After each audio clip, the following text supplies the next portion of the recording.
Kasi alam naman natin, di ba, yung kape, pampagising yan. Oo. Di ba? Yan yung Energy. ginagamit talaga natin pampagising. Pero alam nyo rin ba, mga kasambahay, na pwede rin niyang gawing painting? What? Painting? Painting? Ngayong umaga, susubukan natin ang isang kakaibang art activity. Yan ay ang coffee painting. At para turuan tayo kung paano yan sisimulan, kasama natin si Mr. Wilfredo Yeye Calderon. Good morning po, Sir Yeye. Good morning. Good morning. Good morning po. Good morning, Kuya. Good morning sa lahat. Actually, pagpasok pa lang po namin dito, kanina sabi mo, wow, ang gaganda ng mga paintings. Ah, yes. Kami makapaniwala na gawa po lang yan sa kape. Sa kape. Oo nga. Pero sir, bakit niyo po naisipang gumawa ng painting gamit ang kape? Okay. Nagsimula ang lahat nung nasa Singapore ako eh. That was 2014. Kasama ko yung wife ko, no? Actually, nung time na yon nagpipinta na ako, pero naubusan ako ng pintura, ng watercolor. Then sabi niya, pagluluto kita, pero i-portrait mo ako. Ako, ang hirap ngayon, no? Portrait, wala akong pintura, wala ako. Pagtingin ko sa kitchen, kape lang. Iyon. Kape na powder. Alakan toyo, no? Pag tinta ko, mga amoy, hindi So, sabi ko, sige, pipinta kita. Pero kape yung gagamitin ko, ha? Gumawa ko ng yung powdered coffee, minix ko ng warm water, then hanggang sa madilute, doon ako nag-start. Ang galing. And then, portrait ko siya, I think 40 minutes, tapos. Grabe. Then, binakita ko sa kanya, nasa na masarap na pagkain. Diyan nagsimula ang kape. Okay. Pero during that time, ang coffee kasi nagsisimula na ng 80s pa. O 80s. Pero yung mga Chinese kasi, ginagamit na nila yung hindi lang coffee, kasi yung tea. Pang-background sa kanilang Chinese painting. Ngayon, naging nung 80s, naging yun parang may mga artists na nag-explore at gumawa ng coffee painting. And then, yung time na yon, yung coffee kasi, syempre, kape yan, anong magandang mga binder o yung para ma-preserve ang coffee. Oo nga So, nag-isip ang mga artists, yung iba sa pambansa, pwede natin i-mix ng honey. Yung iba naman, nag-mix ng ng egg yolk. Okay. Parang yan, egg and coffee, no? Almusal na yun. Mas okay. And then hanggang ngayon, marami na rin nag-appreciate. At globally, merong mga grupo like yung International Watercolor Society, in-introduce nila yung painting, yung coffee painting. Kaya dito sa Pilipinas, marami na rin nagko-copy. At merong isang kaibigan ako, nagtayo nga ng grupo, ito yung Coffee Artists Philippines. Tinayo ni Anway Puwa Ganyo. So ngayon, ang dami ngayon na nakakakita na itong kape pala, magandang na potential na alternative medium para sa painting. Para sa painting po, no? Pero po, sir, sa nabanggit niyo po kanina na nagpe-paint po kayo dati na bago pa yung kape. Pero ano po yung tingin niyo parang pagkakaiba nito? Okay, kasi ako is a watercolor artist. Siyempre, ang kape kasi, kailangan ng tubig. Ang watercolor, kailangan din ng tubig. Ang pagkakaiba niya is isang kulay lang yan. Unlike dun sa watercolor o yung ibang medium like oil paint, acrylic, iba-ibang kulay. Dito, matututo ka yung tinatawag na tone values. Yung tone values, siya yung nagbibigay buhay. Di ba, pag black and white, makikita mo, buhay siya kasi may dark, color, may light, may highlight. Yun yung tone values. Pag gumamit ka ng kape, nadi-develop yung skill na yun Galing. Nabibigyan mo siya ng buhay na isang kulay lang. Monochrome. Kaya pag ikaw natuto talaga magkape painting, lalong gagaling ka pag napunta ka na sa kulay. Kasi ang dali di ba? Pag may kulay, ang daling mag-separate ng mga images, subject. Pero pag yung kape, hindi. Kailangan extreme mo. Kung kailangan i-dark mo.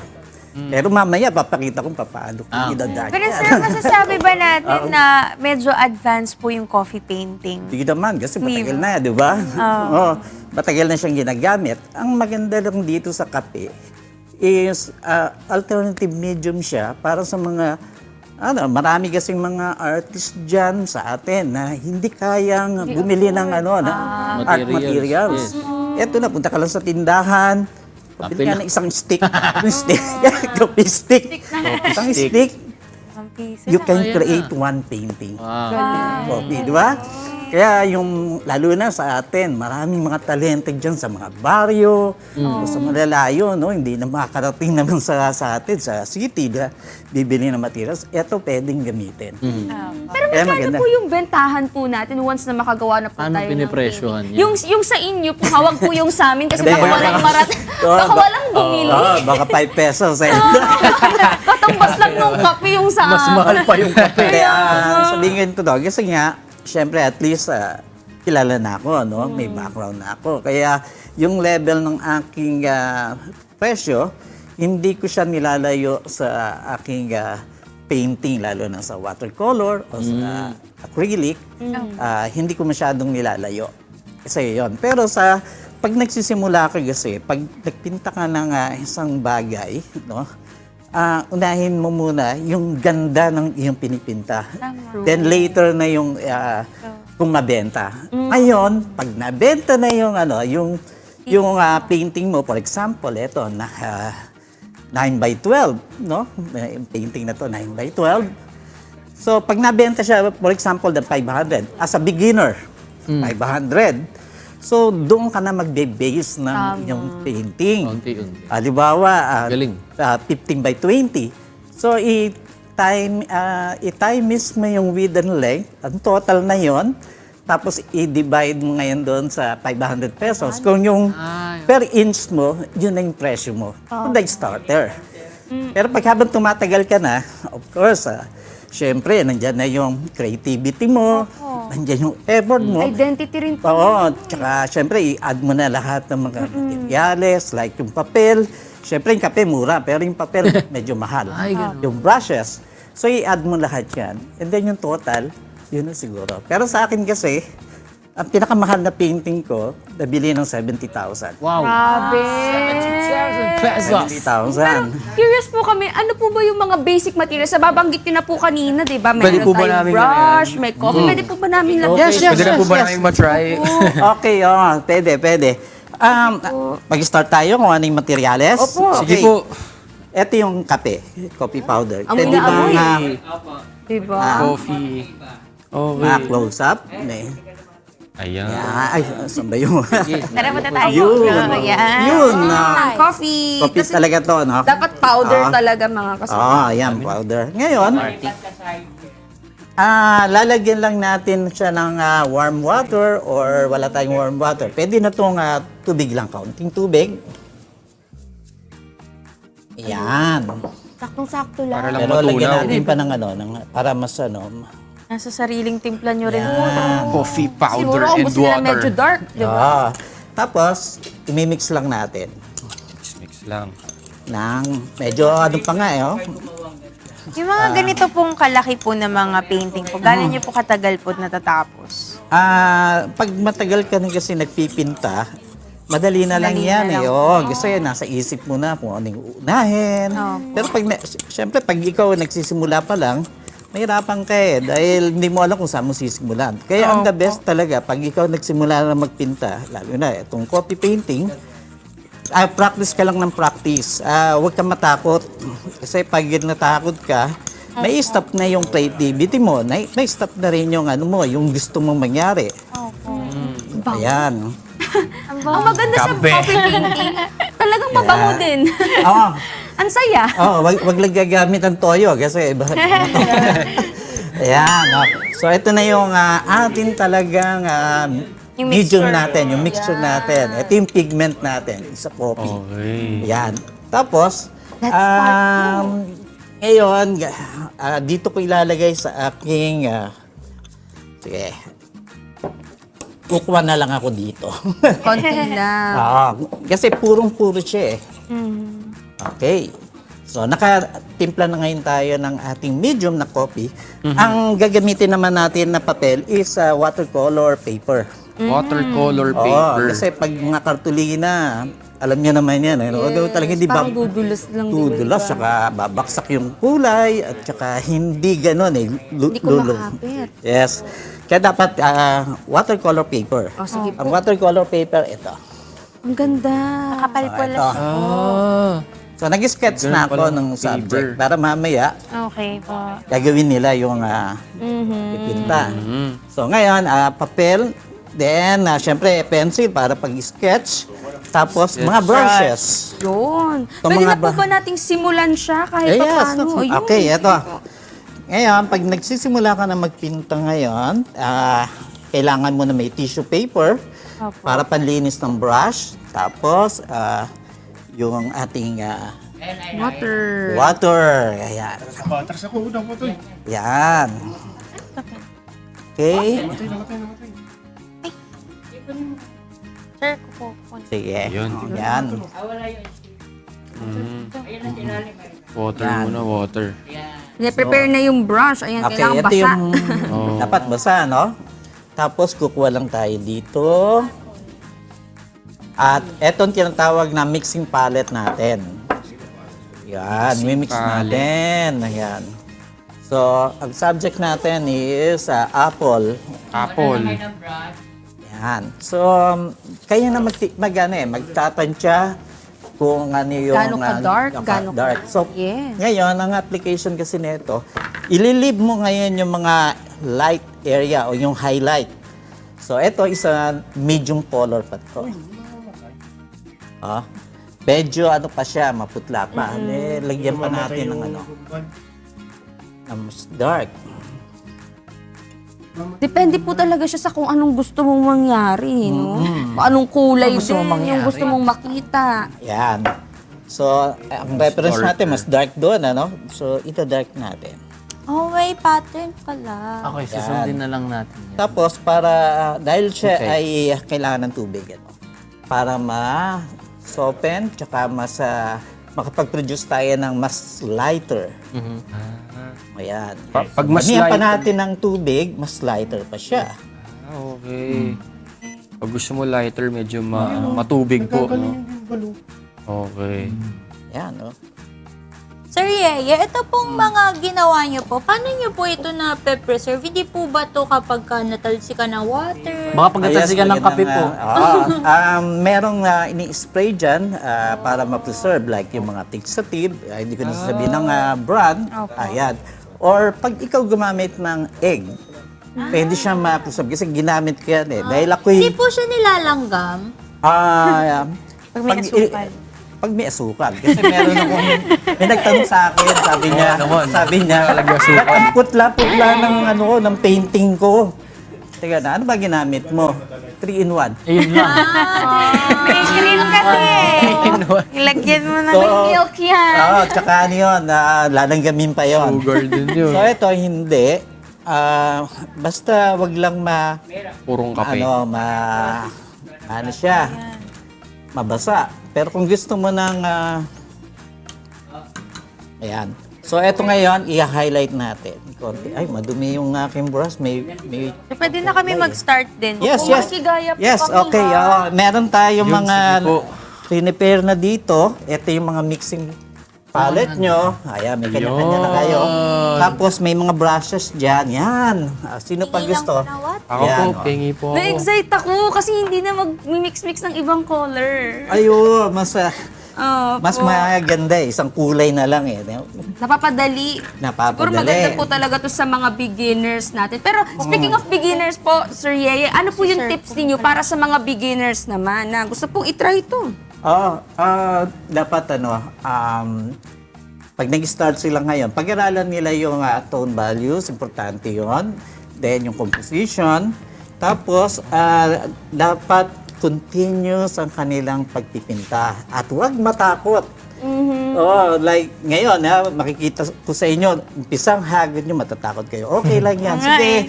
Intimidate nga po Ang ako eh. technique dyan is enjoy. Tama. Enjoy mo ang lang. pagpipinta. Pag nagkamali, at hindi maganda, okay lang yan. Sa susunod, alam mo na. So, kaya dapat yung mga bago magsisimula, i-enjoy nyo lang. Huwag kayong matakot. Tapos, pinta lang ng pinta. Then later, malalaman nyo, one time, uy, nagawa ko na itong 10 minutes lang pala.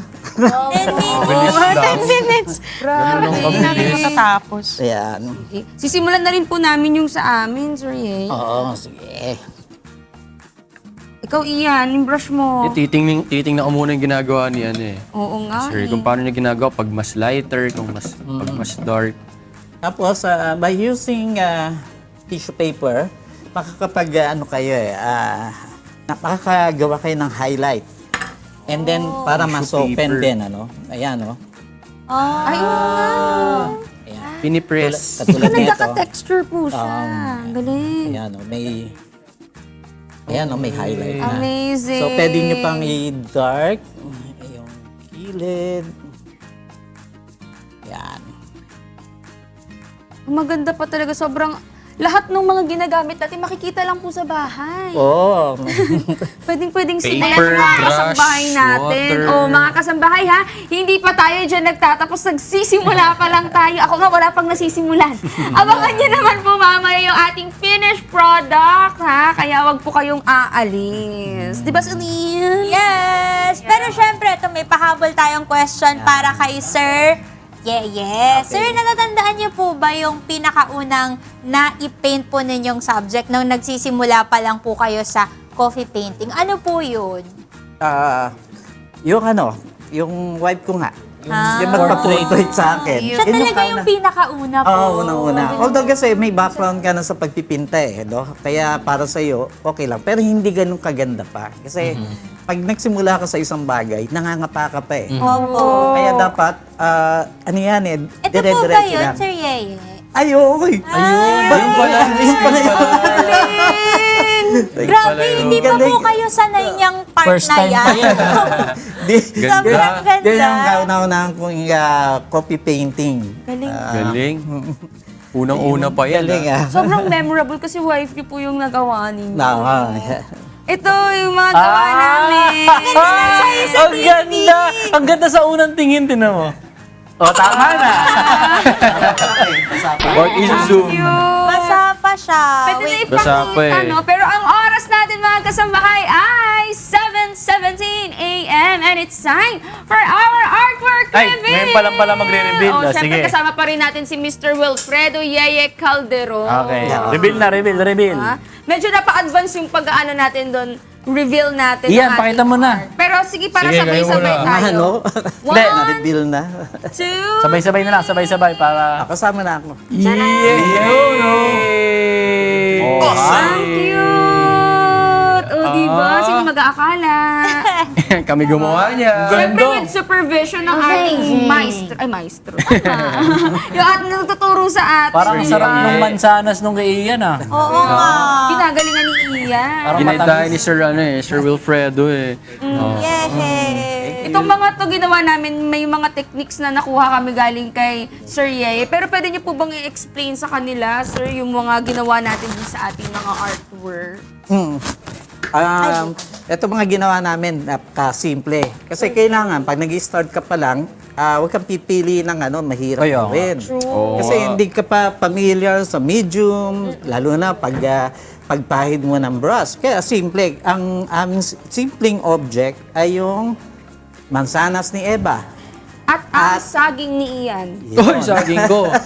Aking saging yan.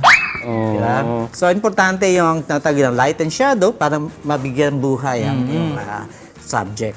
Yun nga, importante yung pag Maganda yung kay highlighting Joshua. din. Ganda. Ganda parang turon na. Parang minatamis na kagad. No. Pero kanina nga po nung kinukuha na siya ng picture, parang sabi, oo nga no, parang andoon yung mas maganda siya Image. sa image talaga. Kasi pag nakikita mo lang siya ng ganito. Pero ayan, ang galing. Ganda lang kay Ian, no? Ay, kay Ian. Parang puso minsan sa screen no? Hindi ba? Ayan ang Oo, aroma ng mansanas naman. pagmamahal. Ang bango eh. Oh, di ba? Oo nga, di tulad ng ibang mga pintura, medyo may amoy na hindi maganda. At least yan. ito, hindi nagabal yung amoy. Ano ko lang, tip ko lang, pag mahal mo sa buhay, ipinta mo ng kape. Ayun. Parang, Bibigay ng aroma ng pagmamahal. Aroma ng si Chef pagmamahal. nagre-react na naman siguro si Chef. Pero ito, after po namin siya magawa, paano naman po namin siya Okay. mape-preserve? Paano namin siya mas Ah, presentable store. na maidi-display or maibebenta? Unang-una, pag maganda na siya, ayos ka na, masaya ka na dun sa painting mo, patiin mo muna. No? Pag natuyo, spray mo ng fixative. Yung mga fixative na yan, nabibili naman sa mga art supply o Fixatives. fixative. Okay. And then, pag na-sprayan na, the best is pa-frame mo na. Tama. Ayun. Pag na-frame na, at least ano na siya, protected na siya. Kaya, hindi lang protected kasi mas maganda ihang na. Tama. So, ganda i-display. Dahil display na. Ayan. Kaya kayo, subukan nyo na mag-copy painting. Tama. Very At saka affordable. nakatanggal ng stress, no? Kasi Ayun. naaamoy mo rin ang bango. Yes. Oo, tsaka parang maganda po siya sa mga kids, lalo na dun sa mga medyo hindi pa masyadong maalam sa colors. Yes, oo. Magandang panimula sa kanila. Actually, copy painting, para sa akin, stress reliever eh. Opo, totoo po. Pero mo kahit nagpipinta, katulad na pag maskundan ko kayo kanina, sige lang ng sige. Pero alam niyo, nagkakamali na kayo. No? Sige lang. And then later, makikita mo, unti nakikita mo yung dapat ayusin eh. At pag natapos na yung painting, ang sarap ng pakiramdam. Kaya yan, naalis na yung stress. Very fulfilling. Pag nakita mo na end product. Sir Yeye, para po sa mga katulad namin na baguhan lang sa ganito, gusto pong mag-training sa inyo, gusto pong magpaturo, saan po ba nila kayo pwedeng makita? Nagsasagawa po ba kayo ng mga workshop? Yes, pero kaming restaurant, pero yung restaurant na yun, dinesign namin art and food. So, doon naka-display yung mga paintings ko. Kung gusto nyo makita yung mga paintings doon sa aming restaurant, Studio Fusion 21. And then, pwede kayong mag-message sa amin doon sa Studio Fusion kung interesado kayo ng tutorial. Ang tinuturo ko ay yung copy painting, watercolor, pwede rin acrylic. So, yun ang aking sinishare para sa gustong matuto ng art. Ang ganda naman po nung ano Kaya ninyo, Studio area. Fusion. Studio Fusion is studio for the art and fusion for the food. Kaya nga fusion. pag maghihintay ka ng pagkain, tingin ka muna ng mga painting. Busog yung mata, busog na- kayo Yeah. dyan. Awesome. Perfect! Pero baka may gusto po kayong batiin naman, Sir Yeye. ang this time. pala itong month of May, meron akong mga exhibition. Wow. Ang Copy Artists Philippines, isa na rin akong miyembro na pinamumunuan ni Anway Puwat Ganyo. Ito po ay Shade and Brew, an art and copy experience sa Clock-In Ayala North Exchange, Makati. May 9 to 14. Guest artist lang po ako doon. Pero maraming artist na makikita kayo doon. Then, sumunod sa this coming May 14 to 17, meron akong 8 works na dadalhin sa Hong Kong. Wow. Ito'y kasama kami sa Affordable Art Fair Hong Kong 2026 under ng Walls Gallery. So, marami din kaming artist doon. Yan. Kaya yung may mga tiga Hong Kong, tignan nyo yung Bisitahin niyo. bisitahin. And then this coming June 15 to 30, na-invite ako sa isang group exhibition. Ang title is Catch It If You Can. Sa RIP Gallery, dito yan sa BB Sullivan Building, sa San Juan, Petro Manila. Yun. Daming Napaka-hectic ganap. pala niya.